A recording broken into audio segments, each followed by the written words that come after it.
Saya ucapkan terima kasih sebelumnya kepada teman-teman yang sudah melakukan pembelian, yang mendapatkan video belajar ini secara resmi, dan semoga ilmunya bermanfaat. Oke, kita balik ke judul. Judulnya adalah Android Developer 101. 101 sendiri bisa berarti pengantar, bisa berarti pengenalan. Jadi diharapkan dengan modul belajar ini teman-teman bisa mendapatkan pengetahuan-pengetahuan yang dibutuhkan sebelum memulai sebagai seorang Android developer. Oke, sebelumnya kita kenalan dulu. Perkenalkan, nama saya Irsad, Android developer di LASD yang kerjaannya ya membuat video belajar seperti ini.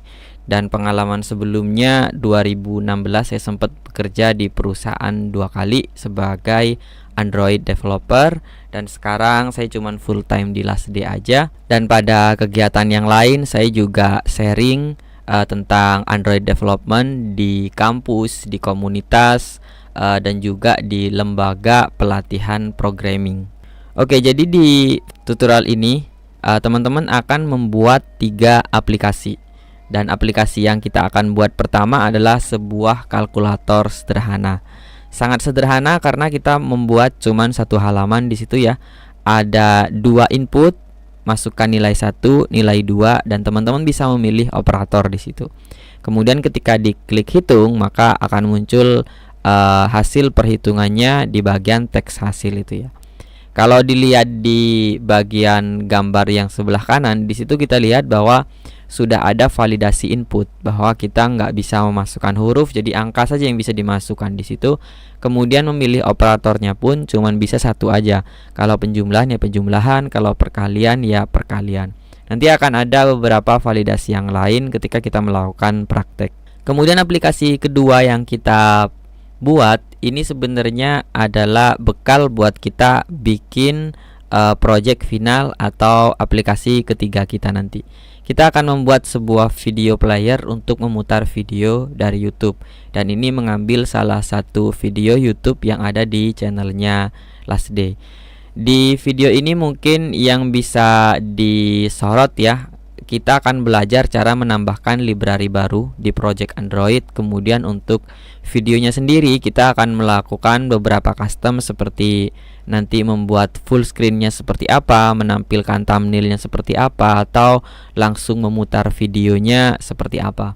Kemudian kita juga akan menghandle change orientation, karena sebenarnya aplikasi Android itu kalau kita dipindah dari portrait ke landscape itu dia melakukan reload. Nah, gimana kita cara menghandle itu semua kalau video sedang berputar.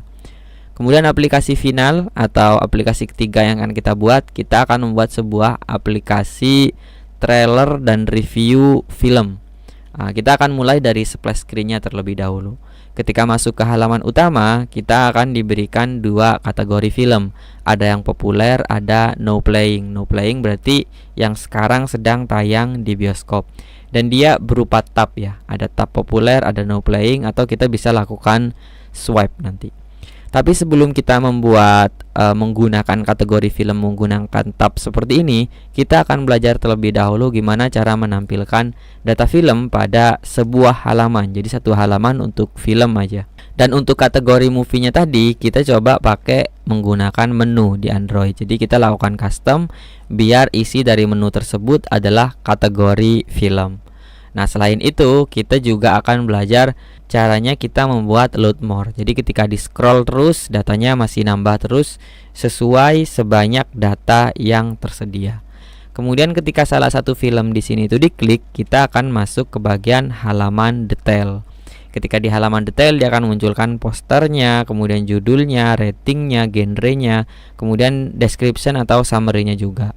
Di situ juga tersedia sebuah button yang bernama floating action button. Ketika diklik baru masuk ke halaman trailer. Nah, di halaman trailer ini dia akan memunculkan data beberapa trailer yang tersedia. Kemudian kita juga akan menerapkan pelajaran di aplikasi kedua kita tadi itu, memutar video dari YouTube. Kalau dilihat di silabus ini di bagian pojok kiri atas itu, kita sebelum membuat aplikasi Android menggunakan Kotlin, kita akan belajar Kotlin dasarnya sendiri, mulai dari Kotlin basic, dan yang paling penting adalah Kotlin OOP, Object Oriented Programming. Biar ketika kita membuat aplikasi Android, ketika saya menjelaskan, ketika kita membuat metode baru, membuat tipe data seperti string, integer, double, kemudian var dan val, kemudian melakukan looping, itu teman-teman tidak ada yang miss. Minimal konsepnya kalian sudah tahu di bagian pelajaran kita tentang Kotlin Basic dan Kotlin Object Oriented Programming. Kalau bisa jangan cuma ditonton aja tapi dipraktekkan juga, baru kemudian kita masuk ke bagian pelajaran Kotlin Android. Selain Kotlin Android, kita juga akan belajar sebuah library baru dari Google, yakni yang bernama Android Jetpack. Ada banyak varian tentang Android Jetpack, tapi kita coba berkenalan dengan salah satunya, yakni View Binding. Gimana sih Google nge-support para Android developer untuk mengembangkan aplikasi Android dengan lebih mudah dan lebih cepat. Kita akan berkenalan dengan View Binding, yang mana View Binding adalah bagian dari Android Jetpack. Dan untuk data film yang muncul di project final tadi, kita akan ngambil dari The Movie Database, itu yang pojok kanan atas itu ya. Jadi kita akan berkenalan dengan API itu apa, kita akan create account di sana, dan gimana caranya mendapatkan APK biar data film tadi bisa kita akses, kita konsum, dan kita tampilkan dia di project Android kita. Mungkin itu aja untuk pengantar kita kali ini. Selamat belajar dan semoga bermanfaat.